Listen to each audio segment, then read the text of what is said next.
An ex-mafia boss rescues a homeless girl from a church shelter in the pouring rain, thinking it's just one small act of kindness to fill the emptiness left by his late wife. But when the little girl wakes up screaming from a nightmare, describing the tattoo on the man who murdered her parents, a snake wrapped around a dagger, his world shatters.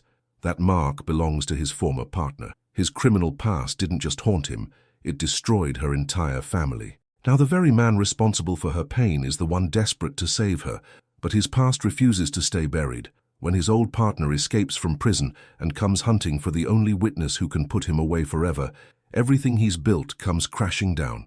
She's kidnapped. He's forced back into the darkness he swore he'd never return to. Can a man forged in violence protect the innocent? Can redemption be earned through blood? And when the final confrontation comes, will saving her life cost him his own? Or will love finally break the cycle of sin that started it all? The rain falls harder than it should in October. I park my black sedan beside the iron gates. My hands grip the steering wheel. I don't want to get out, but I made a promise. Every Sunday, rain or shine, I reach for the lilies on the passenger seat. White petals, purple edges, Maria's favorite. I bought them from the same florist for 20 years. The woman there doesn't smile at me anymore. She knows what I was. I step into the rain. The cemetery is empty. Good. I walk the path I know by heart. 37 steps from the gate, left at the Stone Angel. 12 more steps. There she is. Maria Morelli, beloved wife, 1967, 2018. I kneel in the wet grass. My knees ache. I'm 58 now. My body remembers every sin. Hi, baby, I say quietly. The words feel hollow. They always do. I place the lilies against the headstone. My fingers trace her name. 7 years. 7 years without her laugh, without her voice telling me to come to bed, without her hand in mine. I close my eyes. Antonio Morelli felt heavy. That's what I am now, heavy with silence. I miss you, I whisper. The rain doesn't answer. I stand slowly. My suit is soaked through. I don't care. I turn to leave. 37 steps back, but something stops me at the gates. A sound, faint, like crying. I look toward the main road. A few blocks down I see a small crowd. They're standing outside the old church shelter, Sister Mary's place. I haven't been there in years. I shouldn't stop. I have no reason to. But my hands turn the wheel anyway. The church is older than I am. Stone walls, broken steps, a wooden sign that reads, Hope Mission Shelter. The crowd is mostly women, a few men, all of them desperate. Sister Mary stands at the door. Her face is tired, her voice is firm. I'm sorry, she says. We're full. There's no more room.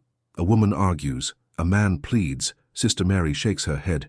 She looks like she might cry, but she doesn't. I should leave. This isn't my problem. Then I see her. A little girl, black, maybe 8 years old. She stands apart from the others. Her clothes are too big. Her shoes are torn. She holds a teddy bear with one arm missing. The rain soaks her hair. She doesn't move. She's whispering something. I can't hear the words, but I see her lips move over and over. My chest tightens. I don't know why. I don't know her, but I can't look away. Sister Mary closes the door. The crowd scatters. Some walk away angry. Some just walk away broken. The little girl stays. She clutches the teddy bear tighter. Her shoulders shake. Antonio Morelli felt something stir inside him. Something I thought died with Maria. I grip the steering wheel. Drive away, I tell myself. She's not your problem. But I don't drive away. I step out of the car. The rain hits my face. The girl doesn't notice me. She's still whispering, praying. I walk closer. My shoes splash in puddles. She looks up. Her eyes are wide, brown, full of fear. Are you okay? I ask. Her voice is small. The shelter's full. I know. I don't have anywhere to go. Antonio Morelli's breath caught. I see Maria in her face. Not her features. Her loneliness. What's your name? I ask. Amara. Amara, I repeat it. It feels right on my tongue. Where are your parents? Her face crumples. She doesn't answer. I kneel down. My knees protest, but I stay there. I level with her. Listen to me, I say. My voice is quiet. You don't have to be alone tonight. I can help. Her eyes find mine. She's searching for something. Trust, maybe. Safety. Are you a bad man? She asks. The question hits me like a fist. I was. I am. But I can't tell her that. I'm just a man, I say carefully. And I have a warm house and food just for tonight. She doesn't move. The silence stretches between us. Then she nods, just once. I stand and offer my hand. She takes it. Her fingers are cold, tiny, fragile. We walk to my car together. I open the passenger door. She climbs in. The teddy bear sits on her lap. I see Sister Mary watching from the window. Her face is pale. She knows who I am, what I was. But she doesn't stop me. I start the engine. Amara stares at the rosary hanging from my rearview mirror. Maria gave it to me on our wedding day. You pray too? Amara asks. I don't answer. I just drive. My mansion sits on 5 acres outside the city. Stone walls, iron gates, security cameras. It used to feel like a fortress. Now it just feels like a tomb. I pull into the circular driveway. Amara stares up at the house. Her mouth opens slightly. You live here? She asks. Yes. By yourself? Mostly. I park and get out. She follows me slowly. Her eyes take in everything. The fountain, the marble steps, the oak doors. Inside the house is cold, dark. I turn on the lights. They make everything look worse. Rosa! I call. Footsteps echo from the kitchen. Rosa appears. She's 60, Mexican. She's been with me since Maria died. She takes one look at Amara and freezes. Mr. Morelli? Her voice is careful. This is Amara, I say. She needs a place to stay tonight. Can you prepare the guest room? Rosa's eyes narrow. What's going on? Just do it, please. Something shifted in her expression. She sees the girl's torn shoes, the broken teddy bear. Her face softens. Of course, Rosa says gently. She kneels down in front of Amara. Hi, sweetie. Are you hungry? Amara nods. Come with me, Rosa says.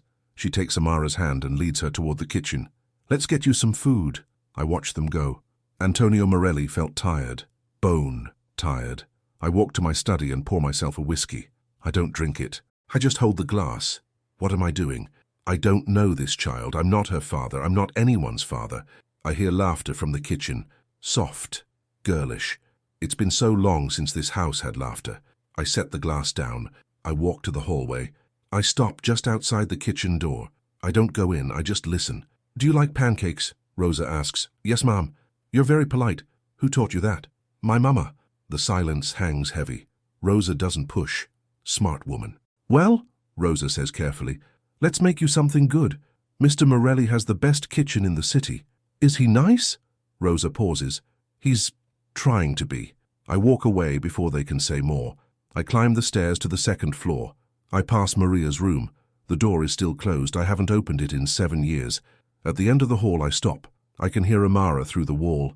She's crying softly. Rosa must have put her to bed. My chest tightens again. I press my hand against the wall. I want to go in. I want to tell her it's okay, but I don't know how, so I just stand there, listening, until the crying stops. Morning comes too quickly. Sunlight streams through the tall windows. I sit at the dining table with my coffee. Black. No sugar. The way I've always taken it. I expect silence. But I hear voices. Laughter. I walk to the kitchen.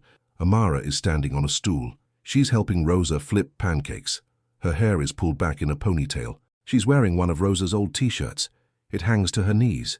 She's smiling. Antonio Morelli felt something crack inside him. Something warm and terrible. Good morning, Mr. Morelli, Rosa says. Her voice is cheerful, pointed. Morning. I don't move from the doorway. Amara turns. Her smile fades. She looks nervous. I made pancakes, she says quietly. Do you want some? I should say no. I should take her back to the shelter. This was only for one night, but I nod. Sure. Her smile returns. She carefully places 2 pancakes on a plate. She carries it to me with both hands. So serious, so determined not to drop it. Here you go, she says. I take the plate. Thank you. She beams. Rosa watches me with knowing eyes. She hasn't seen me accept food from anyone in years. Not since Maria. I sit at the table. Amara sits across from me. She watches me eat. Every bite. Is it good? She asks. It's perfect. Her shoulders relax. Antonio Morelli's breath caught. This child needs so little to be happy. Just kindness, just attention. I finish eating. I stand. Get your things. I'll take you back to the shelter. Her face falls. Oh, okay. Rosa gives me a sharp look. I ignore it. 10 minutes later, we're in the car. Amara holds her teddy bear. She doesn't speak. I don't either. When we reach the shelter, Sister Mary is sweeping the steps. She sees my car and stops. She walks over slowly. I roll down the window. Sister, Mr. Morelli. Her voice is cold. I'm bringing the girl back. Sister Mary's eyes narrow. What girl? Amara, the one who was here yesterday. Amara Johnson? I don't know her last name. Sister Mary's face goes pale. She ran away this morning. We've been looking for her. My stomach drops. What? She left before dawn. No one saw where she went. I look at the passenger seat. It's empty. Where is she? I have to go, I say quickly. I drive back to the mansion fast. Too fast. My heart pounds. Antonio Morelli felt afraid. Real fear. Not for myself, for her. I pull into the driveway. I run inside. Amara. No answer. Amara. Nothing. I check every room. The kitchen, the guest room, the study. She's gone. Then I remember. The car. I run back outside. I open the trunk. And there she is, curled up in a ball, clutching Maria's rosary, the one from my rearview mirror. Her eyes find mine. I'm sorry, she whispers. I didn't want to leave. I can't speak. My throat is tight. Antonio Morelli's chest tightened. Why? I finally ask. Your house feels safe. 4 words. That's all it takes. 4 words to destroy me. I reach in and lift her out. She's so light, like holding air. She wraps her arms around my neck. She's shaking. It's okay, I hear myself say. You can stay. Really? Really? She starts crying. Not sad crying. Relief. Pure relief. I carry her inside. Rosa sees us and covers her mouth. She doesn't ask questions. She just opens her arms. Amara goes to her willingly. I walk to my study. I close the door. I sit in Maria's chair. I stare at her picture on my desk. What are you doing to me? I whisper to the photo. Maria smiles back. Forever frozen at 48.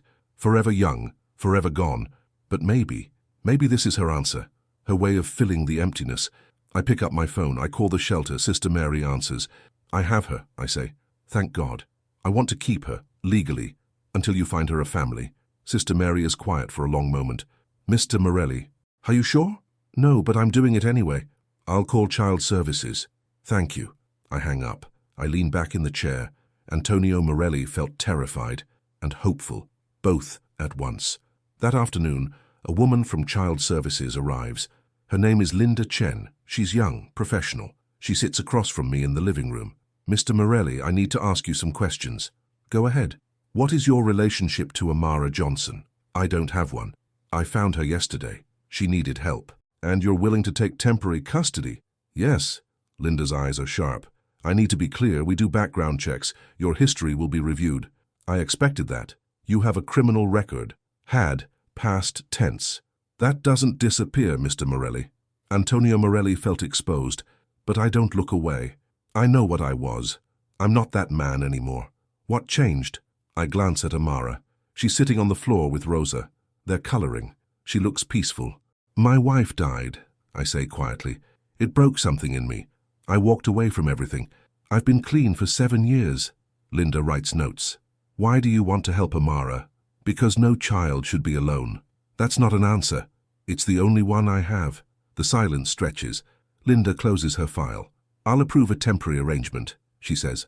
But we'll be monitoring closely. Any sign of harm? There won't be. She stands. I'll be back next week. After she leaves, I go to Amara. I sit on the floor beside her.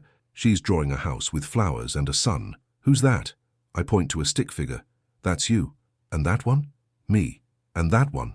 I point to a third figure, smaller, with wings. That's your wife in heaven. Rosa told me about her. My throat tightens. Antonio Morelli's breath caught. Did she? Yeah. She said you loved her very much. I did. Amara looks up at me. Do you think she's watching? I hope so. Me too. She goes back to coloring. I watch her for a long time, this small girl, this stranger, who somehow feels like mine. The days pass, slowly, carefully. Amara opens up little by little. She asks questions about heaven, about angels, about Maria. I answer what I can. Some questions I don't have answers for. One morning she asks if we can go to the park. Rosa thinks it's a good idea, so we go. The park is full of families, kids running, parents laughing. It's been years since I've been here. Maria and I used to come every Sunday, back when we still had hope. Amara runs to the swings. I push her, higher and higher. She laughs, a real laugh, clear and bright. Antonio Morelli felt warm, not physically, deeper, like ice melting in my chest. Look at me, she shouts. I'm looking. I'm flying! I smile. It feels strange on my face, like I've forgotten how. After the park, we drive home. Amara falls asleep in the car. I carry her inside. She's heavier than she was a week ago. Rosa's been feeding her well. I put her in bed. I pull the blanket up to her chin. She stirs slightly. "Daddy Antonio," she whispers. I freeze. "What?" But she's already asleep. Daddy Antonio. 2 words. They hit me harder than any bullet.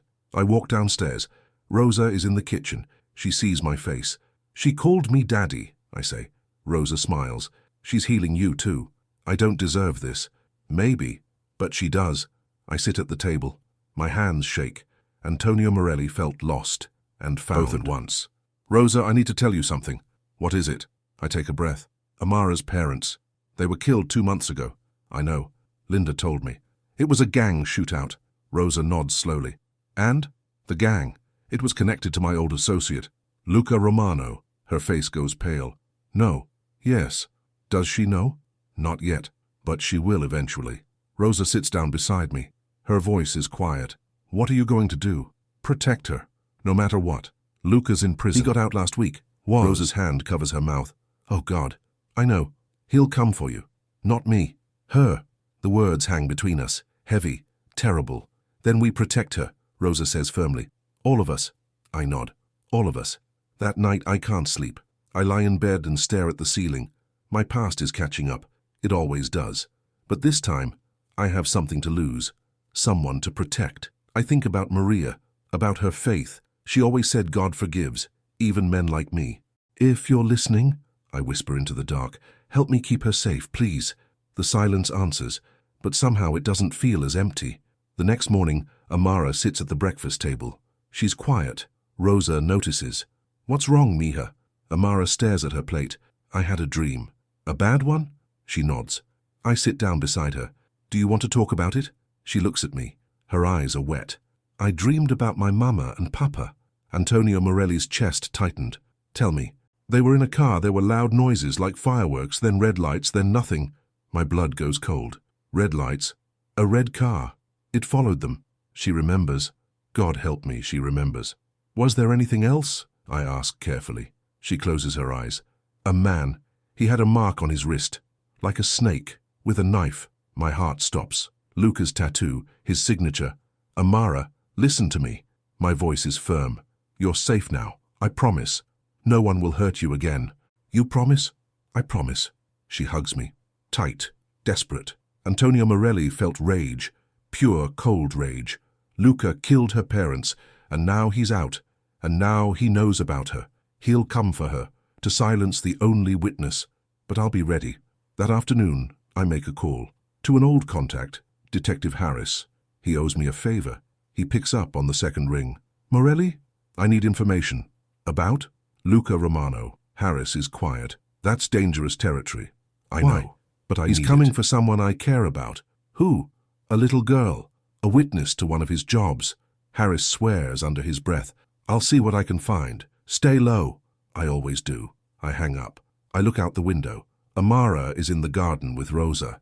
They're planting flowers. Sunflowers. Maria's favorite. She laughs at something Rosa says. The sound carries through the glass, clear and sweet. Antonio Morelli felt determined. I will protect her, even if it costs me everything. A week passes. Harris calls me back. He has information. Luca's rebuilding his network, using the same men, the same methods. He's been asking about a witness, Harris says. "How do you know?" "I have ears everywhere. Be careful, Morelli. He's not playing games. Neither am I. I hire security. Discreet. Former military. They watch the house, the gates, every entrance." Amara notices but doesn't understand. She asks why there are new people around. "They're just helping Rosa." I lie. She accepts it. Kids trust so easily. One Sunday we go to church. Father Dominic welcomes us. He's cautious around me.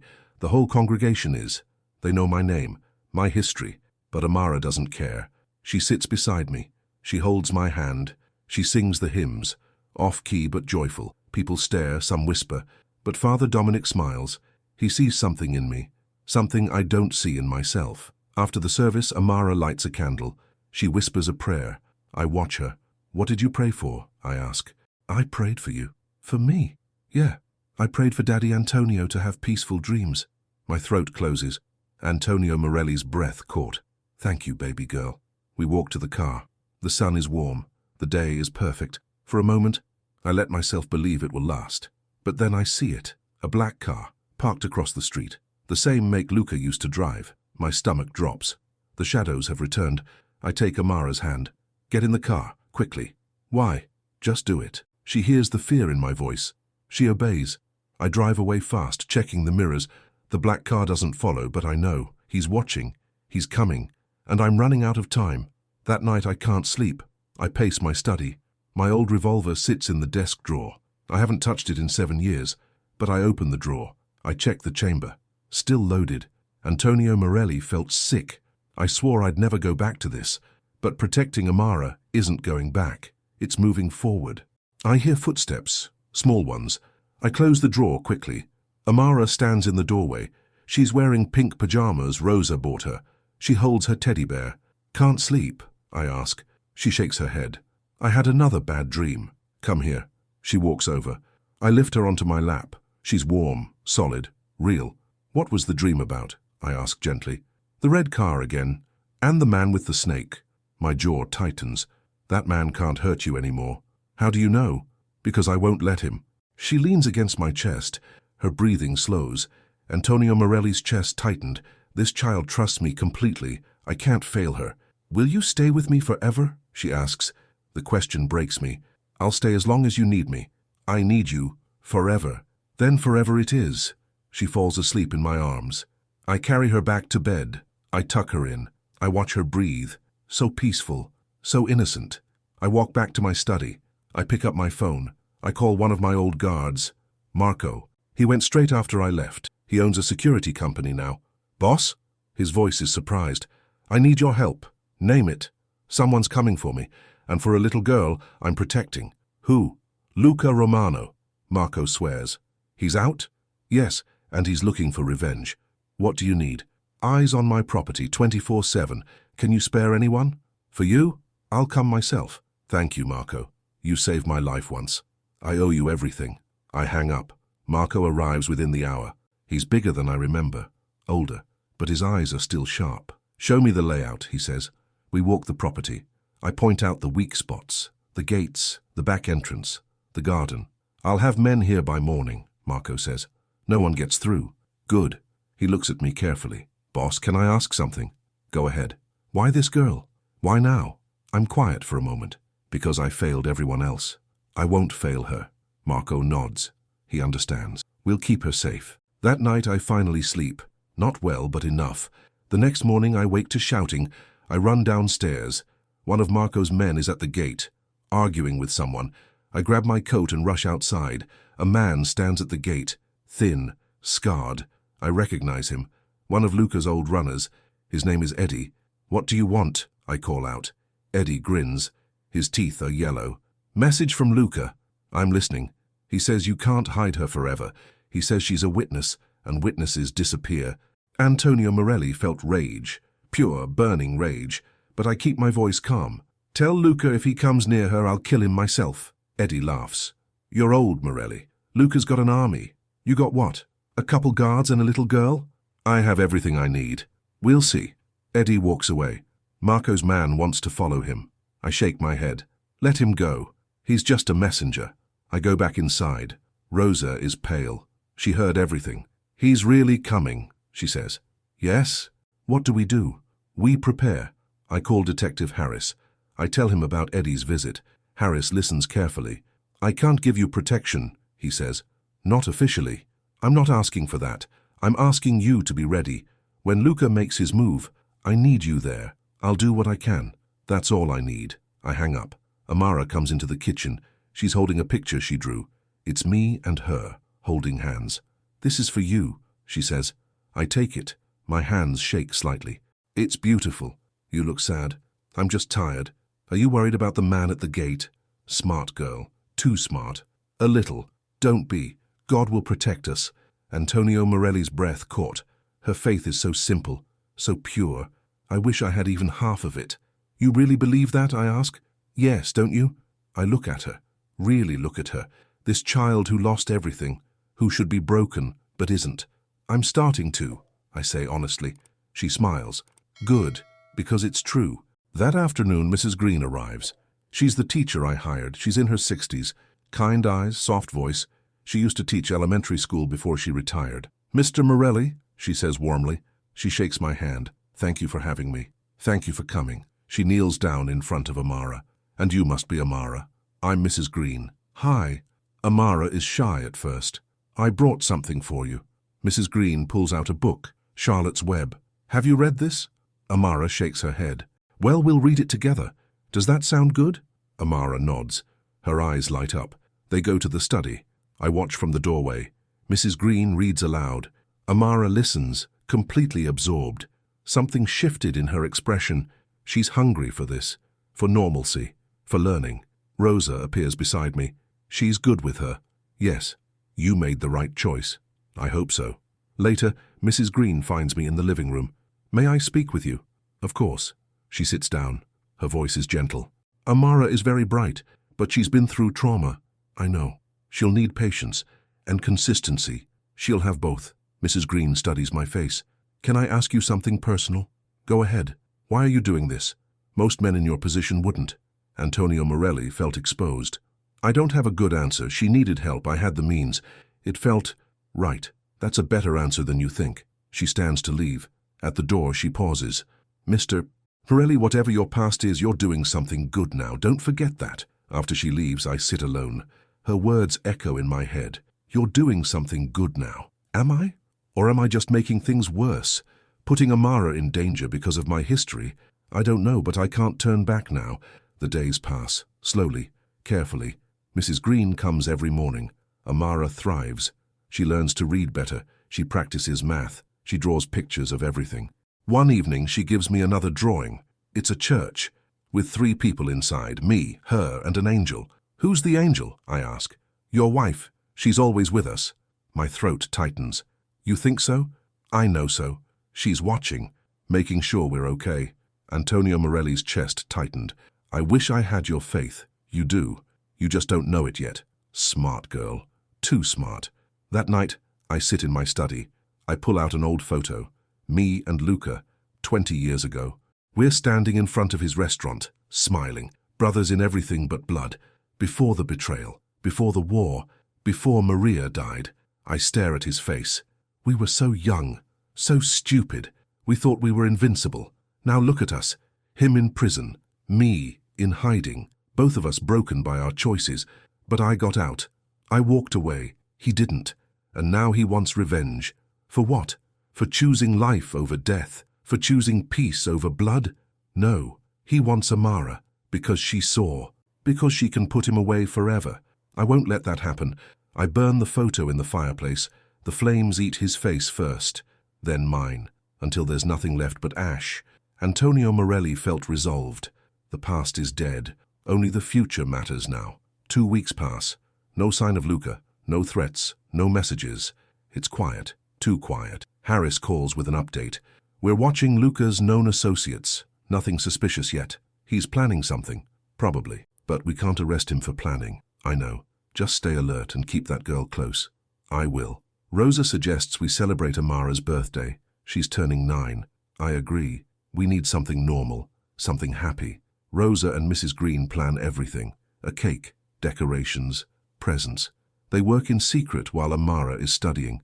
The morning of her birthday, I wake her early. Happy birthday, baby girl. She sits up quickly. It's today? It's today. She hugs me tight. Antonio Morelli felt warm. So warm it almost hurts. Come downstairs, I say. We have a surprise. She follows me. The kitchen is transformed. Balloons, streamers, a cake shaped like a flower. Rosa and Mrs. Green stand there smiling. Surprise! They shout. Amara's eyes go wide. Her mouth opens. Then she starts crying. I panic. What's wrong? Nothing. She wipes her tears. No one ever did this for me before. My heart breaks. Antonio Morelli's breath caught.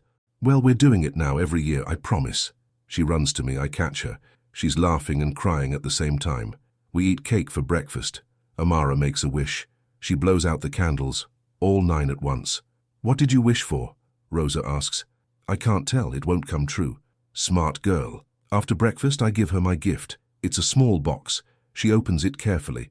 Inside is Maria's locket, gold, heart-shaped, with a photo of Maria inside. This was my wife's, I say quietly. I want you to have it. Amara stares at it. Her fingers trace the heart. Are you sure? Yes. You belong to both of us now. She puts it on. It hangs around her neck. Perfect, like it was always meant for her. Thank you, Daddy Antonio, she whispers. Daddy Antonio, she's said it before, but now it feels official, real. You're welcome, baby girl. That night we sit in the living room. The fire crackles. Amara shows everyone her locket, over and over. She can't stop touching it. Rosa smiles at me. Mrs. Green pats my hand. Something shifted in my expression, I feel it. A softening, a healing. Maybe I can do this. Maybe I can be her father. Maybe I can. A noise outside. Glass breaking. I stand immediately. Stay here. What was that? Rosa asks. I don't know. Lock the doors. I grab my phone. I call Marco. We have a breach. On it. I hear shouting, running footsteps. I open the front door. Marco's men are chasing someone through the garden. They tackle him. It's Eddie. Again. Marco drags him to the front steps. Found this one breaking windows. Eddie spits blood. Just a message, Morelli. What message? You can't protect her forever. Luca's coming. Soon. Antonio Morelli felt cold. Ice cold. Get him out of here. Call the police. Already did. Within minutes, the police arrive. They arrest Eddie. Detective Harris shows up too. He pulls me aside. This is escalating, he says. I know. We need to set a trap. Draw Luca out. How? Use yourself as bait. He wants revenge. Give him a target. What about Amara? We keep her hidden, safe, but we make Luca think you're vulnerable. I don't like it, but I don't have better options. When? Give me 2 days. I'll set everything up. After everyone leaves, I go inside. Amara is crying. Rosa holds her. Mrs. Green looks shaken. I kneel in front of Amara. Hey, look at me. She does. Her eyes are red, terrified. I need to tell you something, I say gently. And I need you to be brave. What is it? There are bad men. They want to hurt me, but I won't let them hurt you. Do you understand? She nods. Is it because of my mama and papa? My stomach drops. What do you mean? The man with the snake. He's the one who hurt them, isn't he? Antonio Morelli's breath caught. She knows. She figured it out. Yes, I say quietly, but he won't hurt you. I promise. Did you know him? I can't lie to her. Not anymore. Yes, a long time ago. Did you hurt people too? The question hangs between us. Heavy. Terrible. Rosa and Mrs. Green watch me. I take Amara's hands. Yes, I did. I was a bad man. I made bad choices.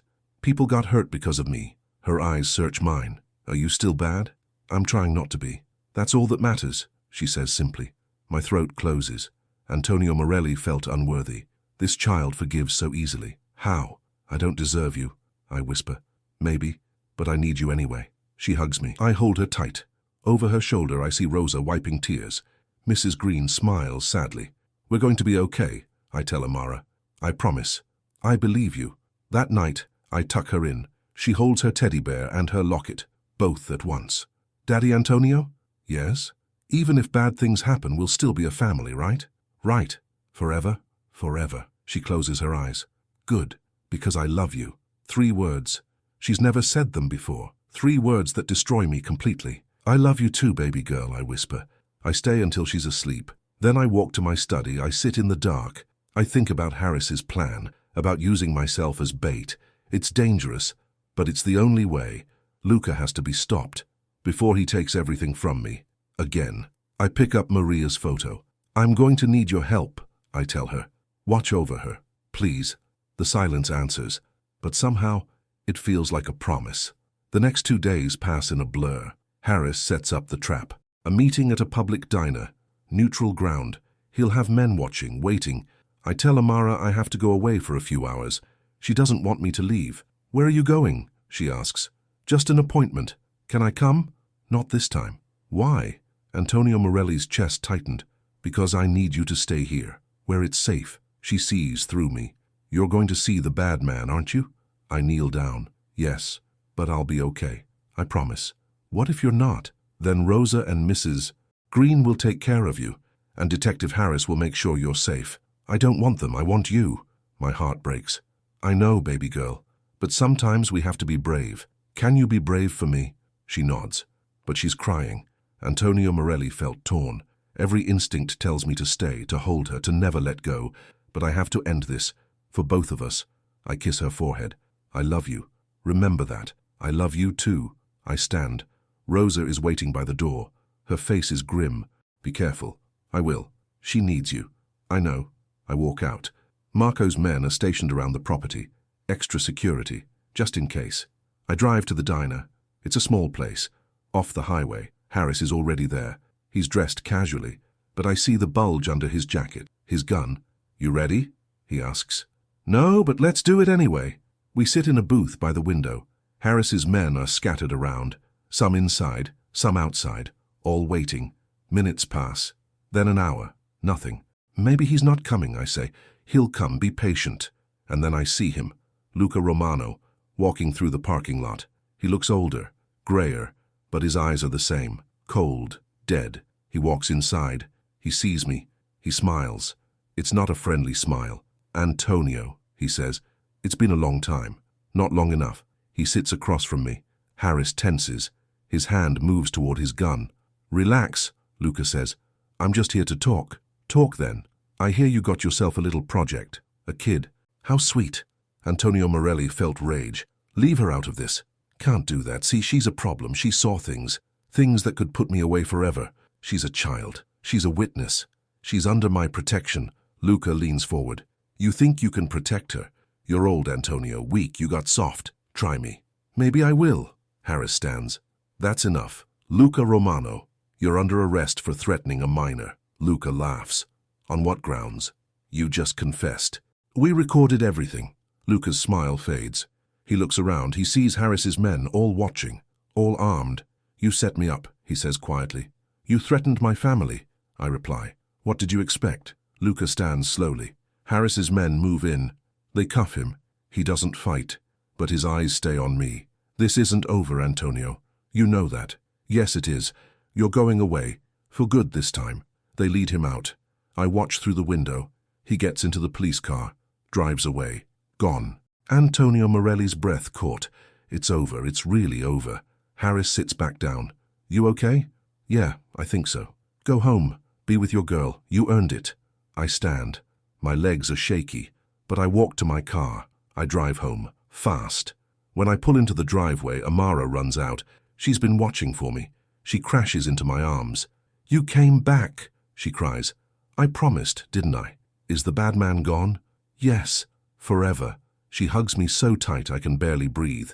Antonio Morelli felt relieved, and exhausted, and grateful. Rosa and Mrs. Green come out. They're smiling, crying, happy. It's over, I tell them. Thank God, Rosa whispers. That night, we celebrate, quietly, just the four of us. Amara sits on my lap. She falls asleep there, content, safe. I carry her to bed. I tuck her in. I watch her breathe. We're going to be okay now, I whisper. All of us. But I'm wrong. The next day, I have a meeting with Harris downtown. I leave Amara with Rosa and Mrs. Green. Marco's men are still watching the house. Everything should be safe. The meeting takes longer than expected. Harris has paperwork, statements, evidence to review. I sign everything. I answer every question. My phone rings. It's Rosa. Her voice is screaming. They took her! My blood turns to ice. What? Men came. They broke in. We tried to stop them, but there were too many. They took Amara. The phone falls from my hand. Antonio Morelli felt everything collapse. The world goes dark. Harris grabs my shoulders. Morelli, what happened? They took her, Luca's men. They took Amara. That's impossible. Luca's in custody. He has people on the outside. He planned this. Harris is already calling for backup, but I'm not listening. I run to my car. I drive back to the mansion, breaking every speed limit. When I arrive, the scene is chaos. Rosa is bleeding from her head. Mrs. Green is on the floor, unconscious but breathing. Marco's men are down, injured but alive. Where did they go? I shout at Rosa. I don't know. They had masks. They just grabbed her and ran. I search the house, hoping, praying, but she's gone. Her teddy bear is on the floor. Her locket is broken, torn from her neck. I fall to my knees. Amara's drawings are scattered everywhere. Pictures of us, of our family, of our future. All of it. Gone. In an instant, my phone rings. Unknown number. I answer. Antonio. It's Luca's voice. He's calling from jail, using a smuggled phone. Where is she? I growl. Safe, for now, but that depends on you. What do you want? You took my freedom. Now I take yours. She's mine now, and there's nothing you can do about it. I'll kill you, I swear to God. You'll do nothing, because if you try, she dies. Understand? The line goes dead. I stare at the phone. Antonio Morelli felt destroyed, broken, empty. Rosa touches my shoulder. We'll find her, but I can't speak. I can't move. I just kneel there, surrounded by Amara's toys, her books, her drawings, and I realize I failed. I failed to protect her just like I failed Maria. The silence stretches, heavy, terrible, final. But then, deep inside, something shifts, not breaking, hardening. Luca wants to take everything from me? Fine. Then I'll take everything from him. I stand slowly. My hands stop shaking. My jaw sets. Antonio Morelli felt something he hasn't felt in years. Purpose. Deadly purpose. I'm getting her back, I say quietly. How? Rosa asks. By going back to the one place I swore I'd never return. The underworld. Yes. Harris arrives with his men. He sees my face. He knows what I'm thinking. Don't do this, Morelli, he warns. Let us handle it. You had your chance. Now it's my turn. This is illegal, vigilante justice. I don't care. She's my daughter, and I'm bringing her home. I walk past him, out the door, into the darkness. Antonio Morelli felt cold, calm, ready. One last sin, to save an innocent life. One last war, to earn redemption. And this time, I won't fail. I drive through the city, past neighborhoods I haven't seen in years, streets where I used to do business, where I used to be feared. I pull up to a small house, brick, peeling paint, a chain-link fence. I knock on the door. A man answers, tall, muscular, grey beard. His eyes widen when he sees me. Boss? I need your help, Vincent. Vincent steps aside. Come in. His living room is simple, clean, pictures of his grandkids on the wall. He went straight after I did, started a construction company. What's going on? He asks. I tell him everything. About Amara, about Luca, about the kidnapping. He listens, without interrupting. When I finish, he's quiet. Antonio Morelli felt desperate. I need him. You're asking me to go back, Vincent says carefully. I know. To break the law. Yes. To risk everything I've built. Yes. He walks to the window. He stares out. The silence stretches between us. Why should I? He asks finally. Because she's innocent and because you have grandkids. What if it was one of them? Vincent turns. His eyes are hard, but I see something else there. Understanding. One time, he says. One job. Then I'm out again. Forever. That's all I'm asking. We shake hands. Who else you bringing? Everyone who owes me. Everyone who still has a conscience. That's not many. It'll be enough. Over the next 12 hours, I make calls. I visit old contacts. Men who left the life, who built new lives, clean lives. Some say no, I don't blame them, but others remember what I did for them, the debts they owe. By midnight I have 6 men, Vincent, Marco, 4 others. All former soldiers, all willing to risk everything for a child they've never met. We meet in an abandoned warehouse. Our faces are grim. Antonio Morelli's chest tightened. This is it. Here's what we know, I say. I spread out a map. Luca's men took her to his old hideout. A warehouse by the docks. Harris confirmed it. How many men, Marco asks. 8, maybe 10, they're armed. So are we. This isn't about killing, it's about getting her out alive. Vincent nods. What's the plan? We go in quiet. 3 teams. 2 create diversions. 1 goes for Amara. I'll lead that team. When? Now. Before they move her. The men check their weapons, load magazines. Their faces are focused, professional. These aren't criminals anymore. They're fathers, grandfathers. Good men doing a bad thing for a good reason. Harris appears in the doorway. I can't be here officially. I know. But I'll have backup nearby. When you get her out, call me. I'll handle cleanup. Thank you. Don't thank me. Just don't get killed. She needs you. He leaves. I turn back to my men. Antonio Morelli felt afraid. Not of dying, of failing. One more thing, I say quietly. If something happens to me, if I don't make it, make sure she's safe. Make sure she knows I loved her. Nothing's going to happen to you, Vincent says. Promise me anyway. He nods. I promise. We load into 3 vehicles, dark SUVs, no plates. We drive toward the docks. The night is cold, foggy, perfect. The warehouse looms ahead, rusted metal, broken windows, 2 guards at the front entrance, more inside. We park 3 blocks away. We move on foot, silent, shadows. Marco and 2 men circle left. Vincent and another go right. I take the remaining man. We head for the back entrance. I hear voices inside, laughter. They don't expect us, they think they're safe. Antonio Morelli felt cold, ice cold, focus, precision, like the old days. But different. This time I'm fighting for something good. Marco's team hits first. A flash grenade, shouting, gunfire. The diversion works. Men rush toward the noise. Vincent's team goes next. More gunfire, more chaos. The warehouse erupts.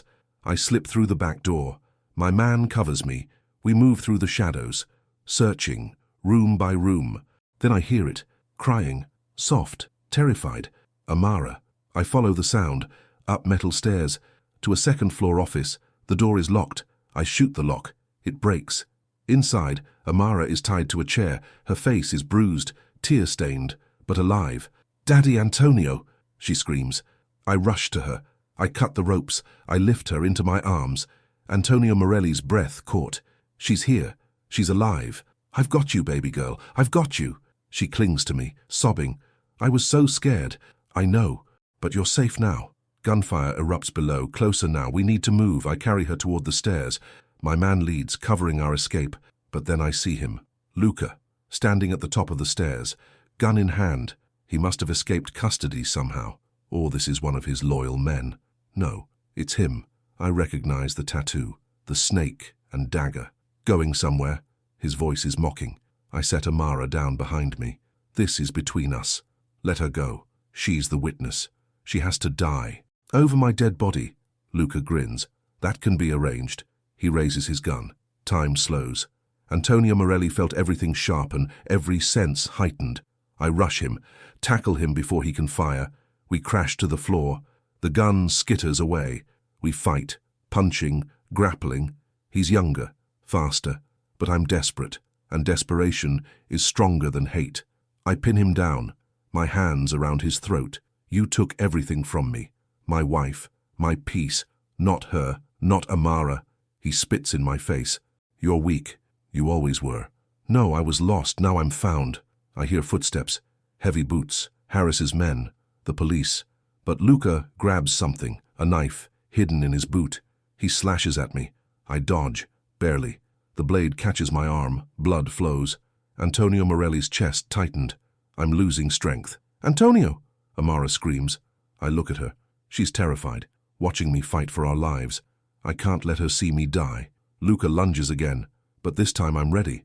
I catch his wrist. I twist. The knife falls. I grab it.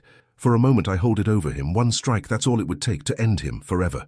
But I hear Maria's voice. "Vengeance isn't yours. Let him face justice." And I hear Amara's voice. "Are you still bad?" Antonio Morelli felt something shift. I drop the knife. "No, you're not worth it." Police burst through the door. "Hands up!" Luca reaches for his gun. One last desperate move, but the police are faster. Shots ring out. Luca falls. Blood spreads beneath him. He stares at me, dying. "You win." "No one wins. We all just lose different things." He closes his eyes. Gone. Finally gone. I turn to Amara. She runs to me. I catch her, hold her. We sink to the floor together, both of us shaking. "It's over," I whisper. "It's really over." Harris appears. He sees Luca's body. He sees us. "Ambulance is coming." "Are you hurt?" I look down. My arm is bleeding badly. My side, too. I didn't feel it during the fight, but now the pain "I'm hits okay," I lie. hard. "You're not. Sit down." I do. Amara won't let go of me. She's still crying, still holding on. Antonio Morelli felt weak. The adrenaline fades. Everything hurts. "Sir, we need to check her," a paramedic says gently. "No!" Amara screams. "Don't take me from him."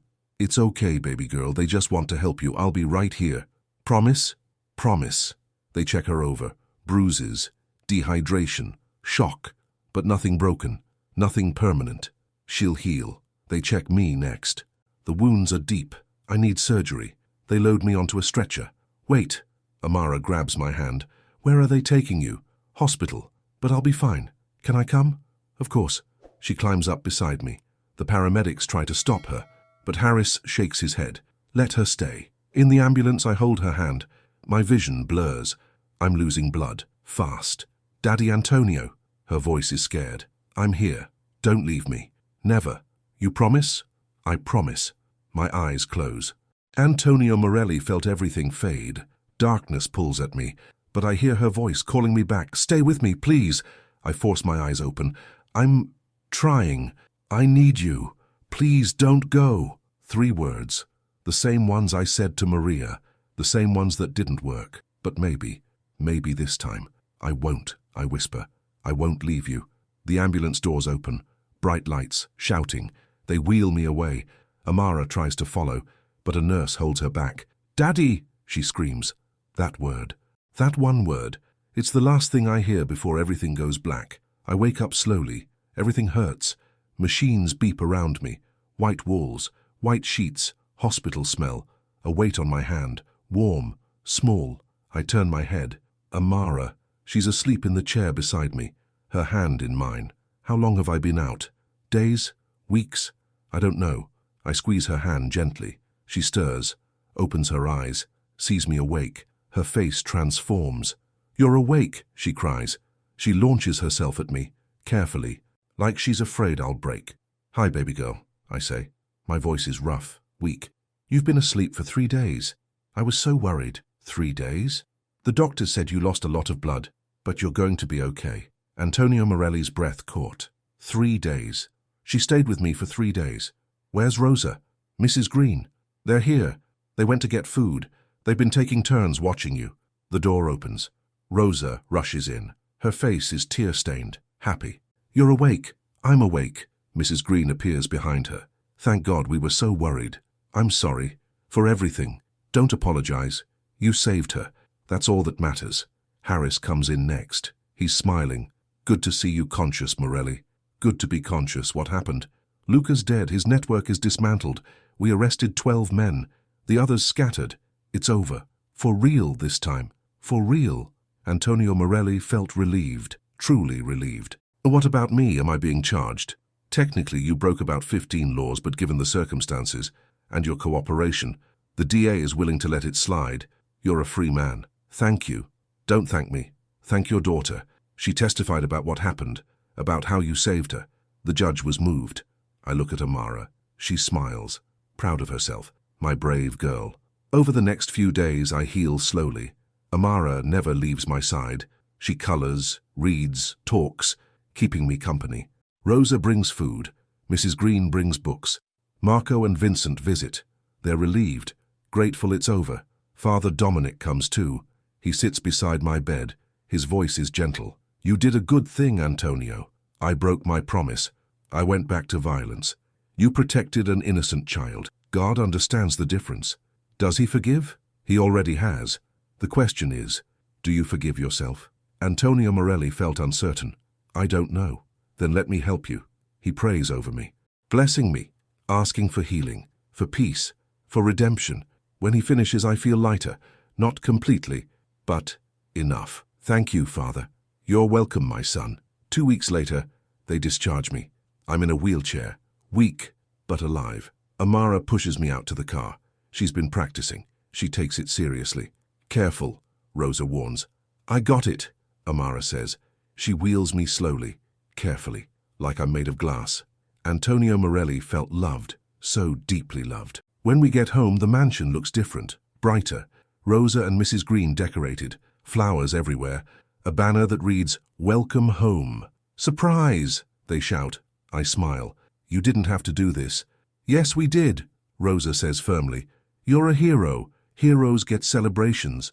I'm not a hero. You are to me, Amara says quietly. My throat tightens. Antonio Morelli's chest tightened. She's right. Maybe I'm not a hero to the world, but to her, that's all that matters. They help me inside. I'm exhausted, but happy, genuinely happy, for the first time in 7 years. That night, Amara refuses to sleep in her room. She wants to stay with me. Rosa sets up a cot in my bedroom. Just for tonight, I say. But I know, It won't be just tonight, and I don't mind. She falls asleep quickly, safe, content. I watch her breathe. Antonio Morelli felt grateful, more grateful than words can express. Thank you, I whisper to Maria's photo, for sending her to me, for giving me another chance. The silence answers, but this time it feels warm, like approval. A week later, Child Services returns. Linda Chen, the same woman from before. She sits in my living room. Her expression is professional, but softer than before. Mr. Morelli, we need to discuss Amara's future. My stomach drops. What about it? Normally we'd place her in foster care, but given the circumstances, your actions, your commitment, we're willing to consider adoption. Hope flares. Really? It's not guaranteed. You'll need character witnesses, home evaluations, background checks. I understand. And there will be a court hearing. The judge will make the final decision. When? 2 months. 2 months. 2 months to prove I'm worthy. 2 months to convince a judge I can be her father. I'll do whatever it takes, I say firmly. I believe you will. After she leaves, I tell Amara the news. Her eyes light up. Does that mean I can stay forever? If the judge says yes. He will. I know he will. Antonio Morelli felt nervous. Her faith is so strong, mine is shakier, but I hold on to it for her sake. Over the next 2 months, we prepare. Harris writes a letter, testifying to my character, my sacrifice, my love for Amara. Father Dominic writes one too, describing my transformation, my return to faith, my commitment to being good. Even Sister Mary writes a letter. She admits she was wrong about me, that redemption is real, that I proved it. Rosa and Mrs. Green give testimonies about our family, our daily life, our love for each other. The day of the hearing arrives. I wear my best suit. Amara wears a white dress. She looks like an angel. We walk into the courthouse together, hand in hand. The courtroom is small, quiet. The judge is an older woman, stern face, but kind eyes. Mr. Morelli, she says, I've reviewed your case. I've read the testimonies. I've seen the evidence. Yes, Your Honor, you have a complicated past. I know. But you also have a compelling present. The people who know you speak highly of your character, of your love for this child. Antonio Morelli's breath caught. Is she saying yes or no? Amara, the judge says gently, would you like to say anything? Amara stands. Her voice is small but clear. I love Daddy Antonio. He saved me. He protects me. He makes me feel safe. I want to be his daughter, forever. The judge's eyes soften. Something shifted in her expression. She looks at me. Mr. Morelli, do you promise to care for this child, to provide for her, to love her unconditionally? I do, with everything I have. Then I see no reason to deny this petition. She smiles. Adoption granted. Congratulations. The courtroom erupts. Rosa cries. Mrs. Green cheers. Harris grins. Father Dominic clasps his hands in prayer, but I just look at Amara. She's crying. Happy tears. She jumps into my arms. I catch her, hold her, spin her around. We did it, I whisper. You're mine. Forever. Forever, she repeats. Forever and ever. Antonio Morelli felt complete, whole. For the first time since Maria died, I have a family again. The adoption ceremony is small. At the church, Father Dominic presides. Our family and friends fill the pews. Amara wears her white dress. I wear the tie she made me. It has stick figures on it. Her, me, Maria's angel. She drew them herself. Antonio Morelli, Father Dominic says, do you take this child as your own? To love and protect? To guide and nurture? Until death parts you? I do. And Amara, do you accept Antonio as your father? To honor and love? To trust and obey? I do, she says loudly. Everyone laughs. Then by the power vested in me, and by the grace of God, I pronounce you father and daughter, bound not by blood, but by love. We hug, long and tight. The congregation claps. Antonio Morelli felt joy, pure, unfiltered joy. Reporters wait outside. They want comments, photos, stories. I try to avoid them, but one catches me. Mr. Morelli, how does it feel to adopt? I look at Amara. She's smiling up at me, trusting, loving, innocent. Once I was a sinner, I say simply. Now I'm a father. That's all that matters. We walk away, away from the cameras, away from the questions. Just us, our family, our future. 3 months later, life is peaceful, normal, everything I never thought I'd have. Amara thrives. She's reading at grade level. Her nightmares stopped. She laughs every day. Real laughter, genuine joy. Mrs. Green continues teaching her. Rosa continues mothering her. They're her grandmothers in every way that matters. I'm healing too, physically, emotionally. The wounds closed, the scars remain, but they're not ugly. They're proof. Proof I survived. Proof I changed. One Sunday, Amara asks to visit Maria's grave. I haven't been since the day I found her, but I say yes. We drive to the cemetery. The weather is perfect. Sunny, warm, birds singing. We walk to Maria's headstone. The lilies I left months ago are long gone, but new flowers bloom nearby, planted by the cemetery staff. Amara kneels. She places fresh lilies against the stone, white with purple edges. Maria's favorite. "Hi, Mommy Maria," she says softly. "It's me, Amara, your daughter." Antonio Morelli's chest tightened. Hearing her call Maria, "Mommy," breaks me in the best way. "Daddy Antonio and I came to see you, to say thank you for bringing us together, for making us a family." She looks up at me. "Do you want to say something?" I kneel beside her. My hand touches the stone. Cool, smooth, permanent. "Hi, baby," I whisper. "I know it's been a while. I'm sorry. I got busy. Living. Being a father. Something you always wanted for me." My voice breaks. Antonio Morelli felt emotional, raw, open. "I miss you. Every day. But I'm okay now. Better than okay. I'm happy. Because of her. Because of Amara. Thank you for sending her. Thank you for giving me another chance." Amara takes my hand. She takes Maria's locket from her neck. She places it on the grave, just for a moment. "We'll keep you in our hearts," she says. "Always." We pray together, our hands joined, our hearts connected, across time, across death, across everything. When we finish, we stand. We walk back to the car. The sun is setting. Golden light everywhere. Beautiful, peaceful. "Daddy Antonio?" Amara says. "Yes, baby girl. Do you think Mommy Maria is happy? In heaven?" I look at the sky, the clouds, the endless blue.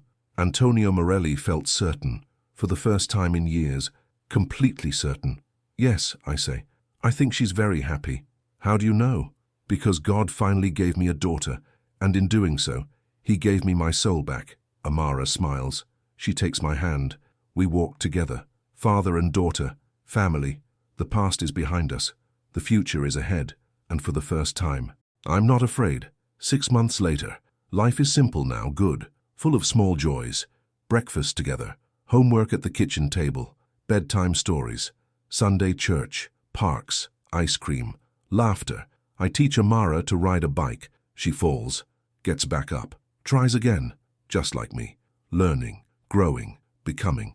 When she finally succeeds, she rides in circles, screaming with joy. "Look at me, I'm doing it." Antonio Morelli felt proud, so incredibly proud, not of what I was, but of what I became. A good man, a father, someone worthy of love. Rosa retires, but she doesn't leave. This is her home too. Mrs. Green stays as well. Our family grows, not by blood, but by choice. Marco visits often, bringing his grandkids. They play with Amara. She's no longer alone. She has friends, family, love. Vincent sends Christmas cards, updates about his life, his family. He's grateful for the second chance, for the reminder that good exists, even in broken men. Detective Harris stops by occasionally, to check on us, to share a coffee. He's become a friend, a real friend, not just an ally. Father Dominic invites us to lead the children's choir at church. Amara loves it. She sings off-key but enthusiastic. The congregation adores her. One evening I sit in my study. Amara is asleep. The house is quiet. I open a drawer. Inside is the old photo of me and Luca, the one I thought I burned, but I didn't. I kept one copy, as a reminder of what I was, what I could have remained, what I escaped. I look at my younger face, smiling, ignorant, thinking power meant strength, thinking violence meant respect. I was wrong about everything. Real strength is loving. Real respect is earned through kindness. Real power is protecting the innocent.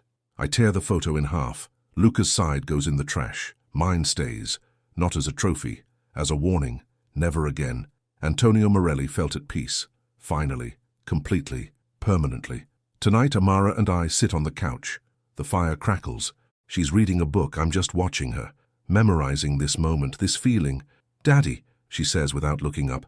"Yes? Are you happy?" "Very. Me too." She turns a page, completely absorbed, completely content. Antonio Morelli's breath caught. "This is what I fought for, what I changed for, what I live for." "Amara." "Yeah? I love you. You know that, right?" She looks up. Her eyes find mine. She smiles. "I know. I love you too. Forever?" "Forever." She goes back to reading. I close my eyes, letting the moment wash over me. The warmth, the safety, the belonging.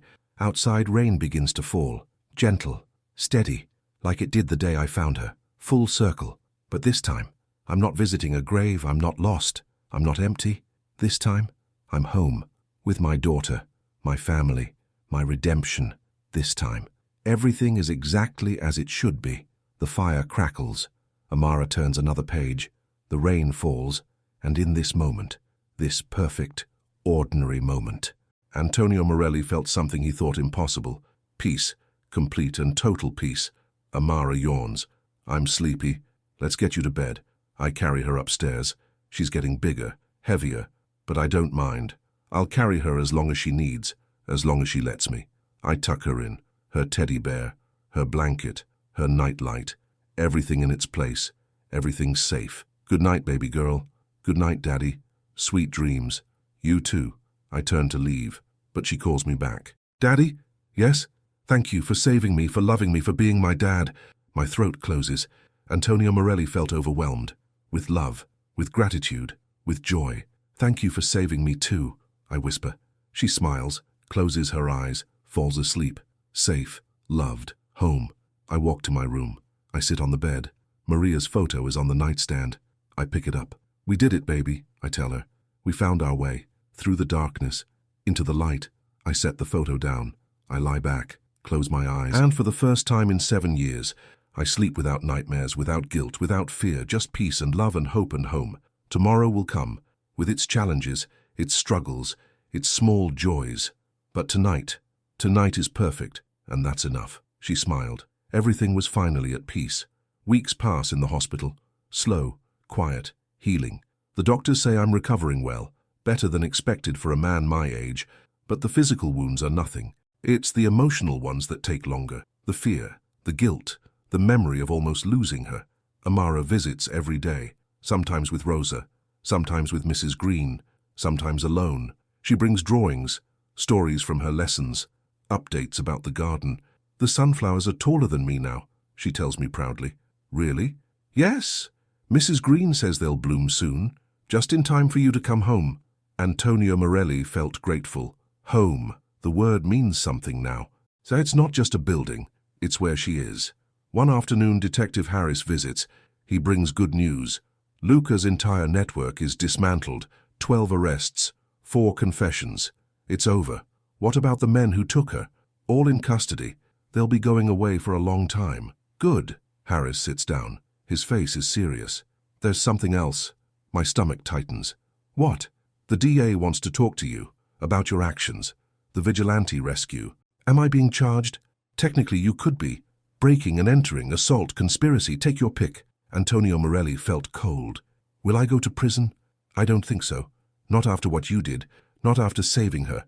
But you'll need to cooperate fully." "I will, whatever it takes." "Good, because Amara needs you. Don't screw this up." "I won't."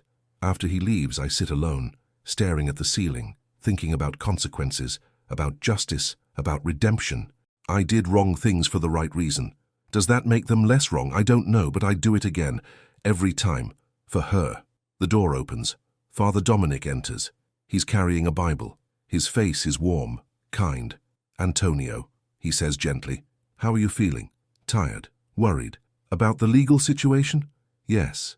He sits beside my bed. "May I pray with you?"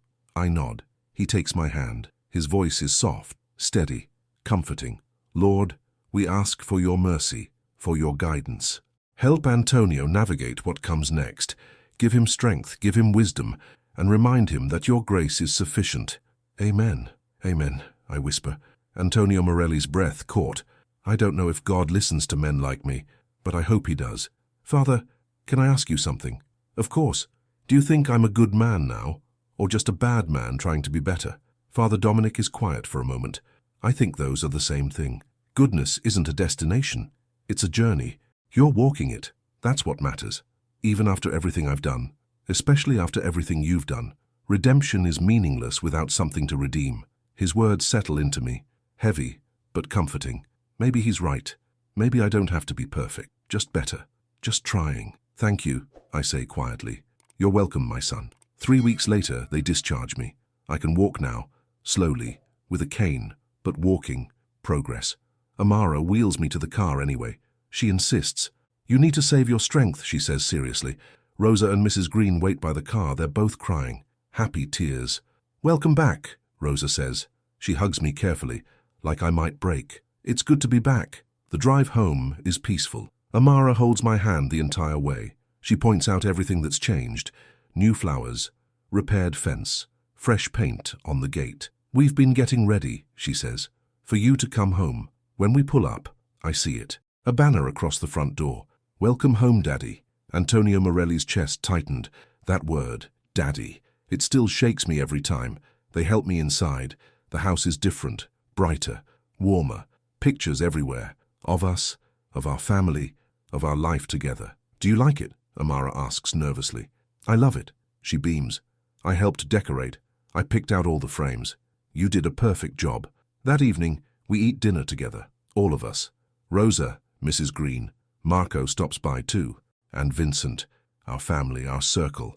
They tell stories, they laugh, they tease. It's normal, beautiful. Everything I never thought I'd have. Amara sits beside me. She keeps checking my plate, making sure I eat. You need to get strong again, she says. I'm trying. Try harder. We have things to do. Like what? Like teaching me to bake, and fixing the treehouse, and going to the beach, and everything. Antonio Morelli felt warm. She has plans. For us. For our future. It's real. It's happening. After dinner, she helps me to the living room. I sit in my chair. She curls up beside me. The fire crackles. Perfect. Daddy. Yes, baby girl. Are you happy to be home? More than you know. Good. Because I missed you so much. I missed you too. She's quiet for a moment. Then, I was scared. When they took me, I thought I'd never see you again. My throat tightens. I was scared too. But I never stopped looking. I never stopped fighting. I know. That's how I knew you'd come. Because you promised. And you always keep your promises. Antonio Morelli's breath caught. Her faith in me is absolute. I can't fail her. Ever. I always will, I say firmly. No matter what. She yawns. I'm sleepy. Let's get you to bed. But she doesn't move. She stays curled against me. Safe, content, and slowly, she falls asleep there. I don't move. I just hold her, feeling her breathe, feeling her trust, feeling her love. Rosa appears in the doorway. She smiles. She hasn't slept well since you left. This is the most peaceful I've seen her. She can stay here as long as she needs. I think you both need it. She's right. I need this too. This connection. This reminder that I made it. We made it. I close my eyes. Antonio Morelli felt complete. Right here. Right now. This is everything. The next morning, Linda Chen from Child Services arrives. She's scheduled, expected, but still, my stomach knots. Mr. Morelli, she says professionally. How are you recovering? Well enough. Good. Because we need to discuss the adoption process. My heart pounds. I'm ready. She sits down, opens her file. Given everything that's happened, the case is complicated. Your criminal history, the recent violence, the kidnapping. I understand. However, she pauses. We've received numerous letters of support from Detective Harris, Father Dominic, Sister Mary, even the judge who oversaw Luca's case. They did, yes. They all speak highly of your character, your transformation, your love for Amara. Antonio Morelli felt hopeful, terrified hope. Does that mean? It means we're recommending approval, pending a home evaluation and court hearing. Relief floods through me. Thank you so much.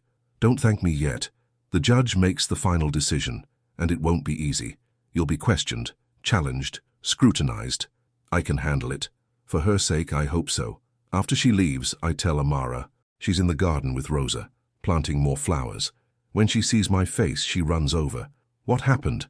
We're moving forward. With the adoption. She screams. Pure joy. She jumps into my arms. I catch her, spin her around, both of us laughing. Really? Really, really? Really, really? When? 2 months? There's a court hearing. If the judge says yes, you're officially mine. He'll say yes. I know he will. Her confidence is contagious. Antonio Morelli felt determined. I'll make this happen, whatever it takes. Over the next weeks, we prepare. The house evaluation goes well. Linda walks through every room, checks safety measures, reviews our daily routine. This is a stable home, she concludes. Amara is thriving here. She is. Keep it up. The judge will want to see continued stability. I meet with lawyers. They prep me for questions, for challenges, for everything the prosecution might throw at me. They'll bring up your past, one lawyer warns. Be honest.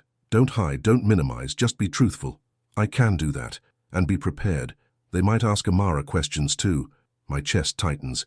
She's been through enough. I know, but it's procedure. The judge needs to hear from her, to make sure this is what she wants. I don't like it, but I understand. Antonio Morelli felt protective, fierce. I'll do whatever keeps her safe. At home, I prepare Amara, gently, carefully. The judge will ask you questions. About me, about us, about whether you want this. What should I say? The truth, always the truth. What if he asks if you're perfect? Then you tell him no, because I'm not. But you're perfect for me. My throat closes. Antonio Morelli's breath caught. And you're perfect for me. She hugs me, tight. Don't worry, Daddy. Everything will be okay. I wish I had her certainty, but I hold on to it. For both of us. The day of the hearing arrives. Cold, grey, rainy. I dress in my best suit. Amara wears a white dress. Rosa braided her hair. She looks beautiful. You ready? I ask. Yes. Are you? I think so. She takes my hand. Don't be scared.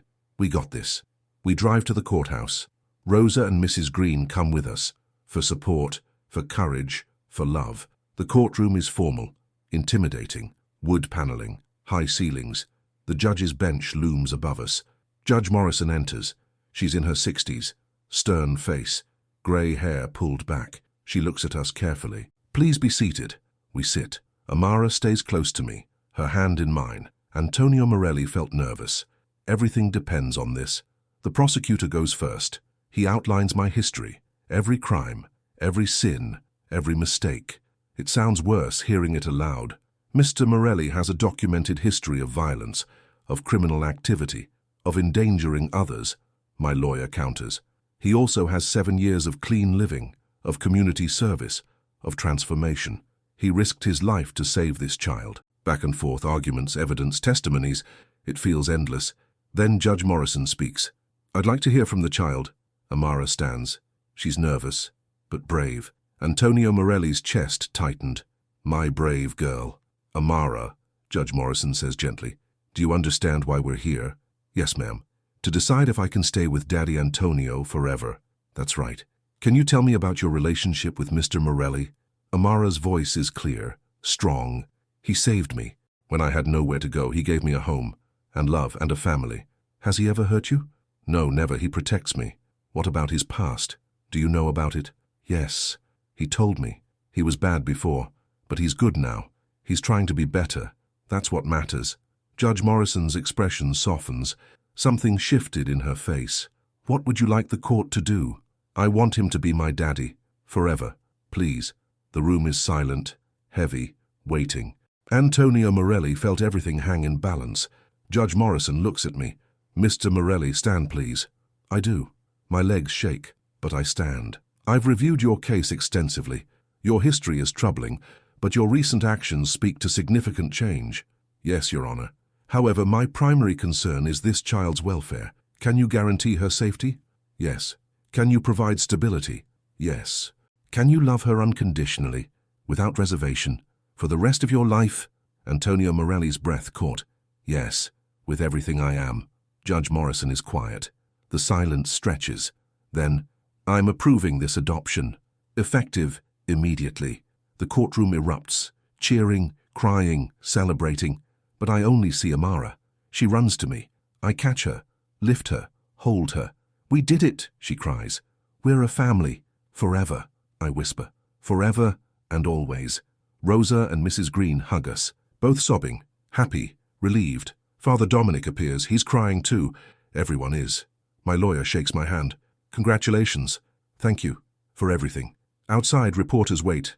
Cameras flash. Questions fly. But I ignore them. This moment is ours, not theirs. One reporter pushes through. Mr. Morelli, how does it feel? I look at Amara. She's glowing, radiant, happy. Antonio Morelli felt overwhelmed. With joy, with gratitude, with love. Once I was a sinner, I say simply. Now I'm a father, that's all that matters.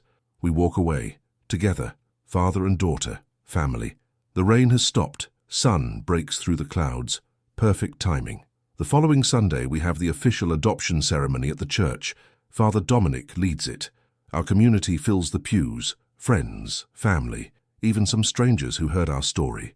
Amara wears her white dress again. I wear the tie she made. Stick figures. Us, our family. Father Dominic reads from Scripture. About love. About redemption. About second chances. His voice echoes through the church. Antonio and Amara, he says, you have been brought together not by chance, but by grace. Today, we celebrate that bond. He turns to me. Antonio, do you promise to love and protect this child? To guide her with wisdom and patience? To be her father in every way that matters? I do. And Amara, do you accept Antonio as your father? To honor and respect him? To love him as he loves you? I do. Her voice rings clear, confident, sure.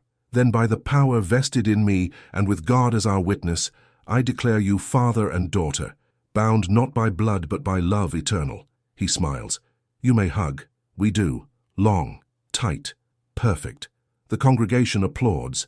Antonio Morelli felt joy, pure, unfiltered joy. Rosa and Mrs. Green join us. A family hug, all of us. Connected, complete. Father Dominic blesses us. May God watch over this family. May he guide you, protect you, and fill your home with peace and love. Amen.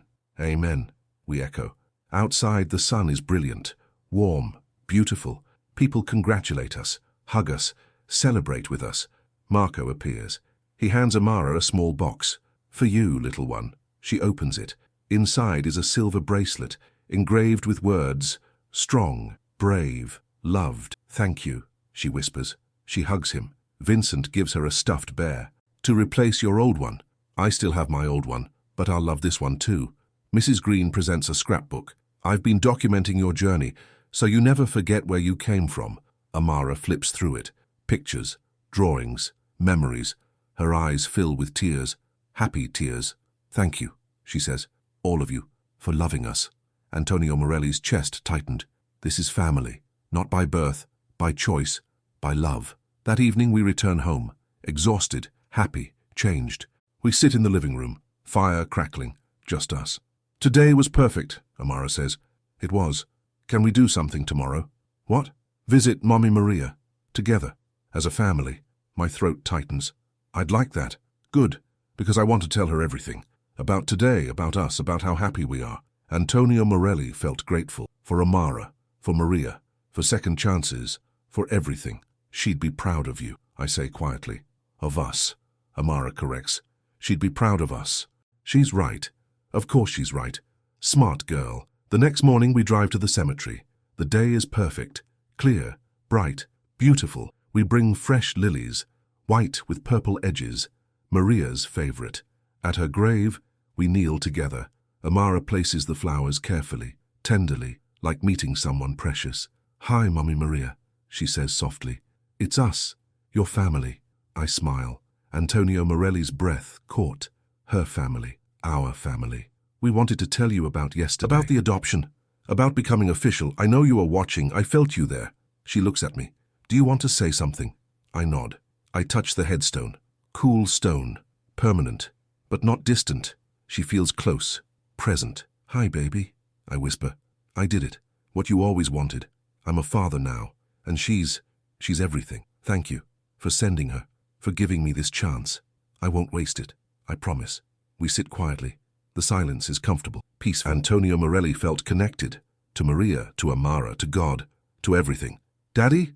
Amara breaks the silence. Yes? Do you think she knows? How much we love her? I think she does. Good. Because I love her so much. Even though I never met her. My heart swells. She loves you too, I know she does. We pray together, hands joined, hearts open, asking for blessings, for guidance, for peace. When we finish, we stand, ready to leave, but Amara pauses. She removes the locket from her neck. Maria's locket. She places it on the grave. What are you doing? I ask. Giving it back, just for today, so she knows we're thinking of her. We can leave it here if you want. No, I'll get it next time we visit. I just want her to hold it, to know we were here. Smart girl, thoughtful girl. Antonio Morelli felt proud, so incredibly proud. We walk back to the car. The sun warms our faces. Birds sing. Everything feels right. Aligned. Perfect. What do you want to do now? I ask. Can we get ice cream? Of course. And then go home. And then go home. Home. The word settles into me. Warm. Solid. Real. We have a home. A family. A future. At the ice cream shop, Amara orders chocolate. I get vanilla. We sit outside, watching people, enjoying the day. Daddy? Yes? Are you happy? So happy? Me too. This is the best life ever. Antonio Morelli felt complete. She's right. This is the best life. Not perfect, but ours. And that's enough. 6 months pass. Life settles into rhythm. Beautiful. Simple. Normal. Everything I never knew I needed. Amara excels in her studies. Mrs. Green says she's reading at high school level. Her math is strong. Her curiosity is endless. She's gifted, Mrs. Green tells me. Have you thought about her future, college? She's 9. I know, but it's never too early to plan.